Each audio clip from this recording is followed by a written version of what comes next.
안녕. 자, 이제 굉장하게 마지막이 왔죠, 그죠? 지방행정을 공부하도록 하겠습니다.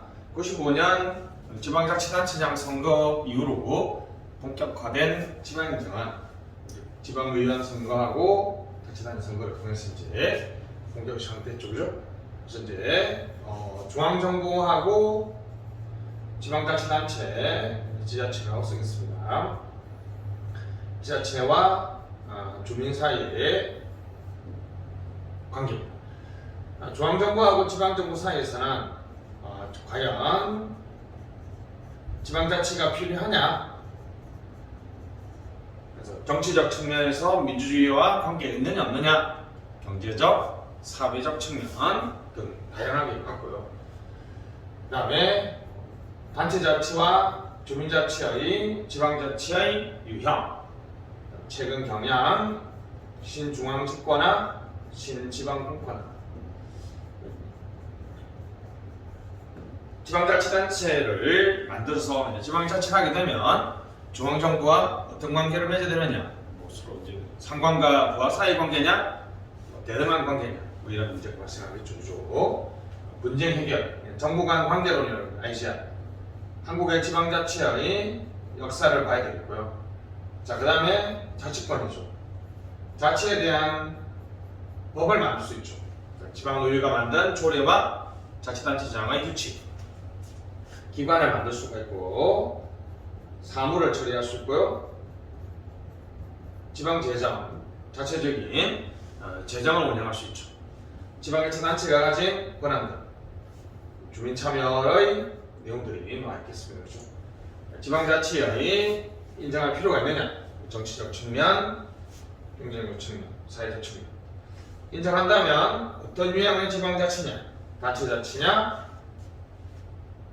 주민자치냐? 그런 얘기가 나오겠죠. 최근 경향. 그래서 주민자치 국가들에 있었던 신중앙집권화가 있었고 80년대 이후에 신지방분권화가 있었죠. 중앙지방 사이의 어떤 관계, 그리고 분쟁 해결을 어떻게 할 것이냐, 그런 얘기를 봤고요. 그리고 자치권입니다. 일단 지방자치의 단체가 가진 자치권은 어떻게 나누느냐? 입법권입니다. 그죠? 조례와 규칙, 조례 제정 절차, 범위, 위법한 조례에 대한 통제 등이 중요한 주제고, 조직권은 기관 대립형이냐, 기관 구성 통합형이냐. 그리고 기관 대립형일 경우에는 우리 의회, 의결기관으로서의 의회와 집행기관으로서 자치단체장의 관계, 지방자치단체의 명칭, 패치 분합이라고 그러죠. 폐지와 설치, 분리 잘못됐죠. 분리 합병이 어떻게 될 것이냐, 패치 분합이 되겠습니다. 사무, 그래서 자체 사무와 위임 사무가 있고요. 위임 사무에는 단체 위임하고 기관 위임 사무가 있죠. 재정은 국가 재정과 지방 재정 구분, 자체 재정은 자주 재원인 지방세와 세배 수입, 의존 재원 등을 봐야 되겠고, 주민 참여의 제도들을 쭉 봐야 되겠습니다.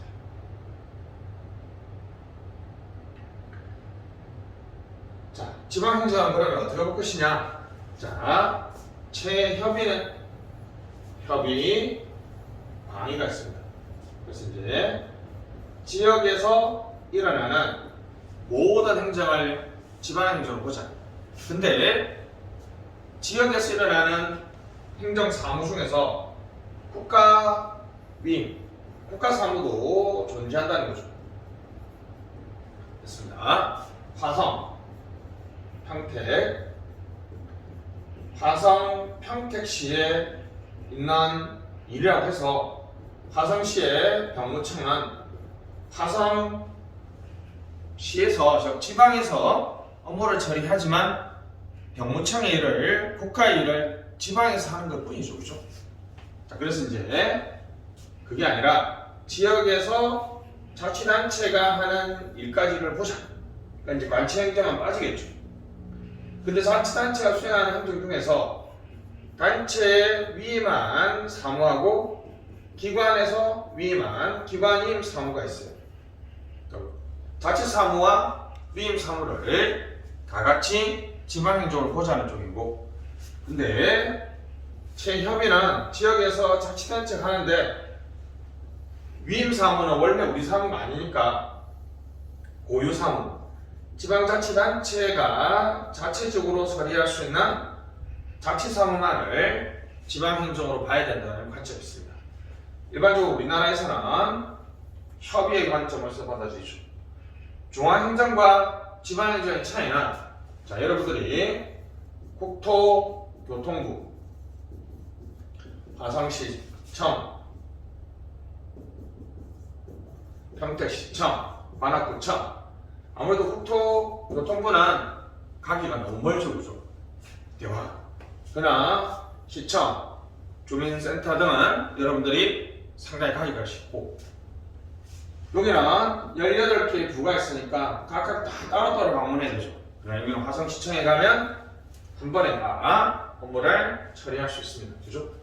그래서 일선, 대화행정, 생활행정, 급부, 그죠? 서비스를 제공해준다는 거죠. 비권력적입니다. 지역행정, 종합행정 한 번에 다 업무를 처리할 수 있죠. 그죠? 됐습니다. 자치행정이 되겠습니다. 지방자치의 3요소는 주민, 지역, 자치권이죠. 시험에 잘 보는데 아시죠? 우리나라에서는 자치 사법권과 자치 외교권, 자치 사법권과 자치 외교권은 인정되지 않습니다. 자, 지방 분권을 하면 뭐가 좋을까요? 분권은 장점은 중앙집권의 단점이겠죠, 그죠? 지역의 특성을 살린다. 그죠? 지역 맞춤형이다. 지역 주민들의 정치훈련, 아무래도 선거나 투표를 많이 하면 정치훈련을 시킬 수 있고요. 주민들의 정치의식을 향상시킬 수 있습니다. 지방행정의 종합적 처리. 그러나 지방분권을 하게 되면 지역 간 격차가 엄청 많이 발생합니다. 그죠? 그러니까 중앙집권의 장점은 뭐라고요? 중앙에서 이제 세금을 걷어서 내려보내주면 저걸 지역에는 더 많이 내려주고 많이 받는 지역은 적게 내려보내주면서 지역 간 격차를 해소할 수 있습니다. 시험 점검입니다. 다시 지역 간 격차는 지방분권의 단점이에요. 알았죠? 그 다음에 이제 사회 문제의 종합적이고 통일적인 하기 어렵고 비상사태나 위기사태에서 대응하기 어렵죠. 그죠? 규모의 경제나 외부 효과를 달성할 수 없습니다.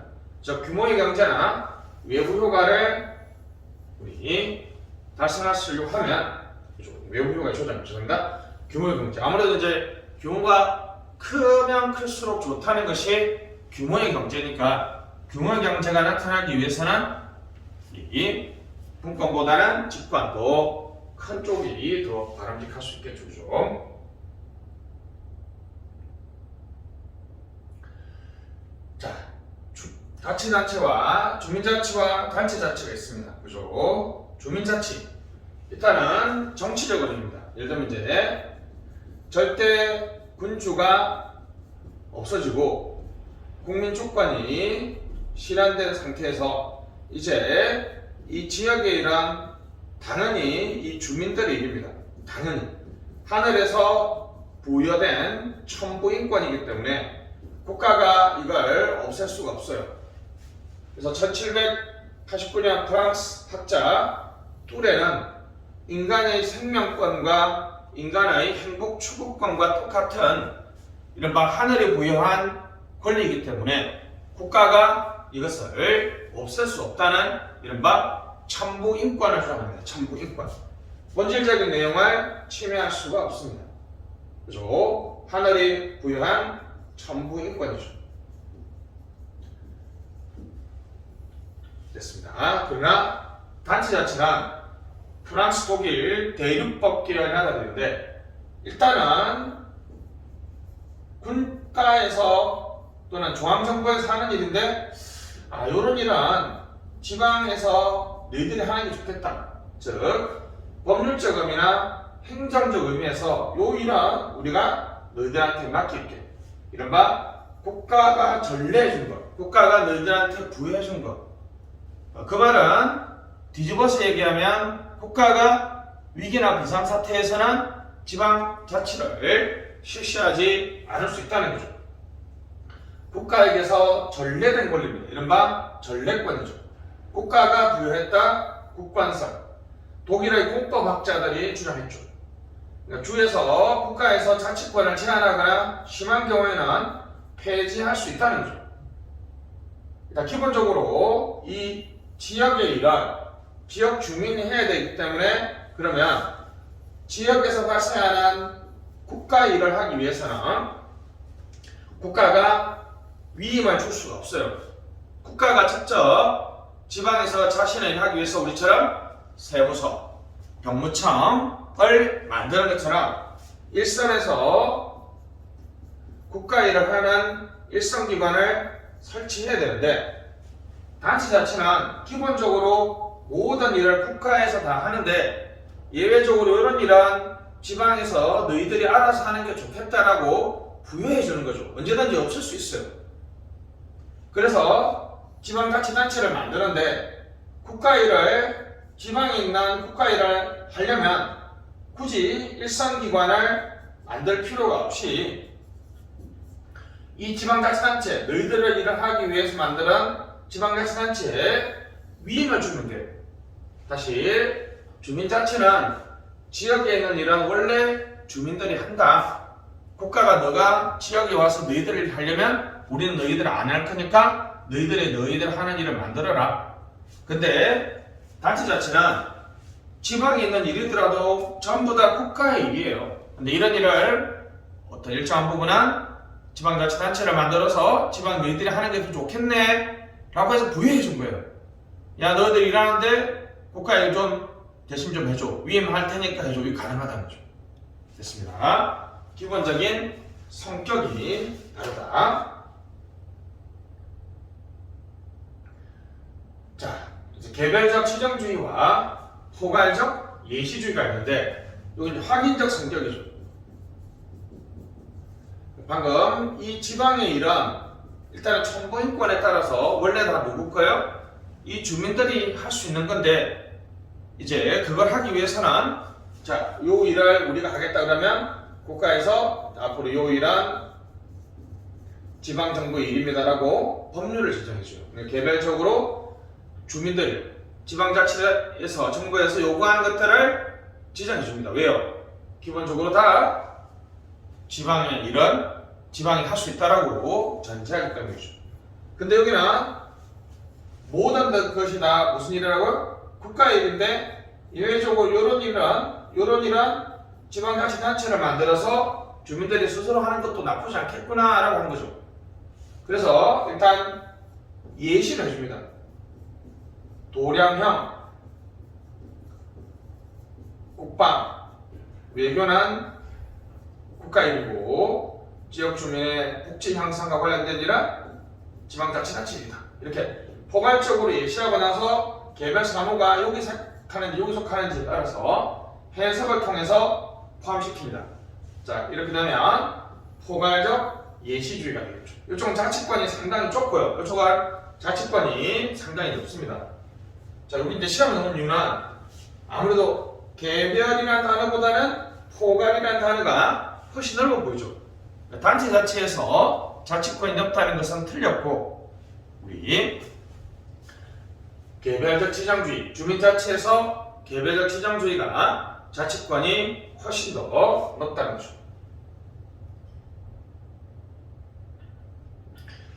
당연히 이제 중앙통제도 사후적이고 소극적인 통제. 왜요? 그 지방의 일을 원래 첨부인권에 따라서 그 지방정부가 다 할 수 있다라고 전제하기 때문이죠. 여기는 원래 국가의 일인데 내가 너희들한테 맡겼는데 일 잘하는지 못하는지 내가 철저히 따지겠다라고 해서 사전적인 통제나 권력적 통제도 많습니다. 이거는 국가와 지방이 완전히 분리되니까 국가의 세금은 국가 너희들이 모두 지방의 세금 우리가 받을게 이렇게 해서 독립세주의면 여기는 국세에 지방세를 부과하는 부가세주의입니다. 됐습니다. 이건 민주주의적 측면에 좀 강하죠, 그죠? 주민들이 참여해서 자신의 일을 자기 스스로 한다는 것이고 여기는 행정적 합리성이라는 측면입니다. 그래서 여기는 철저한 그죠? 주민들의 자치단체죠. 그러니까 다시 자치들의 자치사무 같은 말이 뭐라고요? 고유 사무만을 처리한다 그랬죠. 여기는 국가가 이런 너희들이 하는 게 좋겠다라고 맡겼는데 국가 일을 시킬 때는 자기가 또 일선기관을 만들기보다는 여기에 위임을 주면 되니까. 그래서 우리나라에 또는 단체자치국가에서 이 지방자치단체는 자신들의 자치사무를 처리할 때는 지방자치단체, 지방정부지만 그렇죠. 국가에서 위임된 사무를 처리할 때는 이른바 국가의 최일선 행정기관이라는 이중적인 지위를 가지고 있습니다. 이중적인 지위를 가지고 있죠. 그러나 우리 2022년 지방자치법이 개정되면서 주민자치 권리를 명시했습니다. 약간 이제 선언적인 의미가 있긴 하지만 주민자치 원리를 명시하고 있습니다. 그죠? 지방자치법은 지방자치단체의 종류, 조직, 운영, 주민의 지방자치행정 참여에 관한 사항과 국가와 지방자치단체 사이의 기본적인 관계를 정함으로써 지방자치행정을 민주적이고 능률, 다시 뭐라고요? 민주적이고 능률적, 다시 뭐라고요? 민주적으로 능률적으로 수행하고 지방을 균형 있게, 당연히 지방자치니까 균형 있게 발전시키며 대한민국을 민주적으로 발전시키는 것을 목적으로 하고 있습니다. 가끔 시험 보여주죠. 3개. 민주적, 효율적, 균형 발전. 그럼 과연 지방자치는 필요할까요? 우리나라는 1961년부터 1991년까지 30년 동안 지방자치를 하지 않았죠. 지방의회 자체가 없었고요. 자치단체장, 지금 이제 뭐 청주시장, 화성시장, 서울시장, 부산광역시장 등은 다 국가가 임명했다는 거죠. 지방의회를 선거를 하고 95년 지방자치단체장 선거를 하면서 05년, 2015년, 20년 됐죠. 그래서 27년째죠. 우리 지방자치 27년째입니다. 그죠? 됐습니다. 자, 민주주의와 관계가 있다. 첨부인권에 의해서는 영미에서 발생한 주민자치에서의 주장이죠. 제임스 브라이스는 지방자치를 실시하는 것이 민주주의의 학교다. 민주주의 성공을 위한 보장이다. 민주주의 원천이다. 그렇습니다. 토크빌은 지방자치와 자유의 관계는 초등학교와 학문의 관계다. 그러니까 학문을 시작하려면 초등학교가 가장 기초가 되고 가장 근본적인 거죠. 무슨 뜻이에요? 민주주의의 가장 중요한 요소다. 라스킨은 민주적 지방정부는 민주적 중앙정부의 동반자라고 얘기했습니다. 그죠? 스미스는 학자는 지방자치는 민주주의의 고향이다. 시작점이라는 거죠. 그러나 관계 부정설은 전례권설이죠. 국권설. 국가가 부여해 준 것. 독일의 공법학자들이 주장한 거라 그랬죠. 랭그로드는 지방자치를 실시하지 않는 민주주의 국가 많다. 그러니까 지방자치 없어도 민주주의 할 수 있다는 것이고, 뮤렘은 였습니다. 훈련장일 뿐 그런 것은 국가의 더 높은 이익을 강구한다.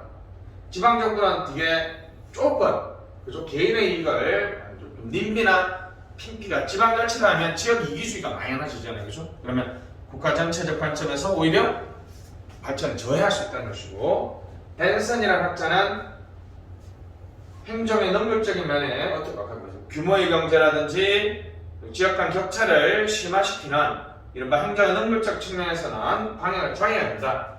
켈젠, 부분의 의사와 전체 의사가 상반될 수 있다. 쿡번이라는 학자는 민주주의와 무관하다. 됐습니다. 제임스 매드슨 미국 4대 대통령은 지방자치 문제점으로 다수의 횡포 전제. 지방자치라면요, 지역 내에 있는 동일한 이해관계를 가진 다수의 사람들, 이른바 흔히 지역 토호 세력이라고 그러나요? 그런 소수의 이익이 무시되는 현상이 발생할 수 있기 때문에 연방제와 같은 통치 권력의 확대를 통해서 이른바 다수 집단의 출현을 어렵게 해야 된다. 그러니까 다수의 횡포를 막을 수 있다는 거죠. 그러니까 조그마한 지방자치를 해서 거기에 소수 몇 명이 다수의 권력을 행사해서 하는 것보다는 국가 전체로 하면 그 지역에 조그마한 지역에 지방자치를 해서 이렇게 한다고 했을 때 여기서 51%가 지방자치를 하면 요 지방정부 내에서 51%의 연합이 사실상 이 지역을 자주유지하면 다수 횡포가 발생하죠. 근데 이제 정책을 이렇게 넓게 권역을 설정하면 연방제를 하게 되면 이 51%가 이 전체에서 봤을 때는 조금밖에 아니 소수밖에 안 되죠. 그래서 다수의 또 이게 아닌가요? 다른가?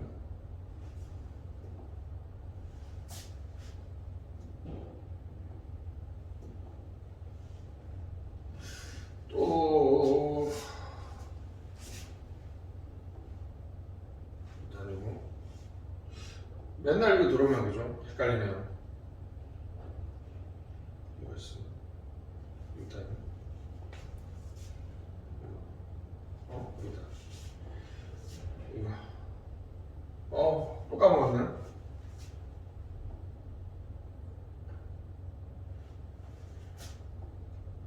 이거다. 맞아. 이거죠. 단 맞죠? 됐습니다. 그래서 다수의 횡포를 막을 수 있다는 것이고 연방제를 하게 되면 지방자치의 효용과 단점은 우리 정치적 측면에서 맞겠죠.